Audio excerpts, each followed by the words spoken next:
This clip is brought to you by SaveWithConrad.com.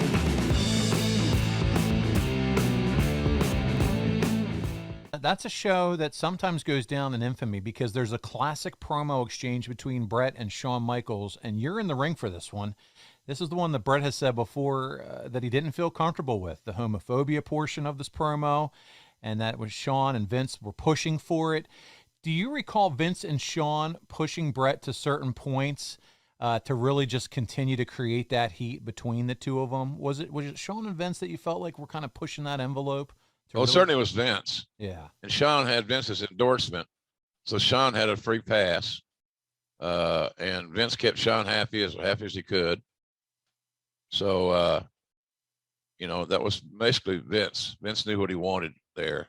And then, and whether it was good or bad, that's what he wanted. And Bret tried to make it work and tweak some of the creative so that he could at least tolerate it in his own mind. A lot of guys are just uncomfortable with the homosexual issues. And now today, in today's world, you say, well, how could that be such a big deal? It shouldn't have ever been such a big deal. Someone's sexual preference is what that is. It's their sexual preference. Today, you wouldn't say much about it. Look, good Lord, look at AEW. We've got a very diverse roster. And so that's where we are with that. It's just changing times, man.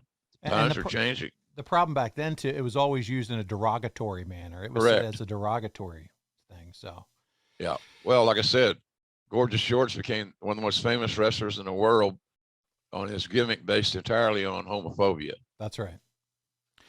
And the plans are in motion to put Bret and Shawn back together again at WrestleMania at this point, right? At least it feels that way. Yeah, that was obviously the story and unfinished business and trying to get those two guys to blow off their angle.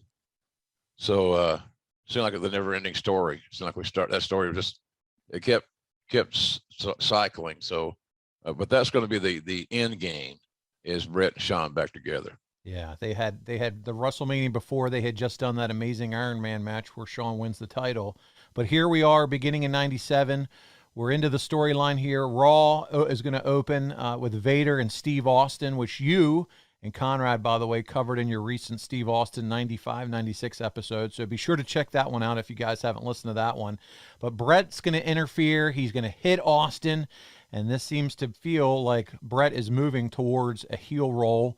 Did you get that feeling as well here that, hey, it's time to make Bret the heel in this rivalry?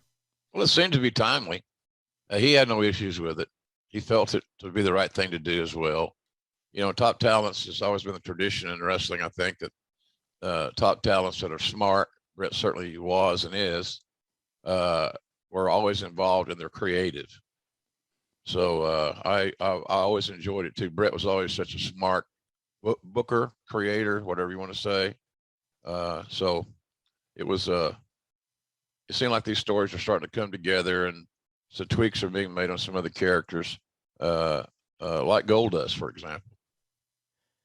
Hey, it's Conrad Thompson. Thanks for checking out the podcast here on YouTube. Be sure to hit the subscribe button and the notifications bell so you get a notice anytime we upload some new content. And go save yourself some money right now. If you're in a 30-year loan or you have credit card debt, it's not a matter of if I can save you money. It's a matter of how much. Find out right now for free at SaveWithConrad.com.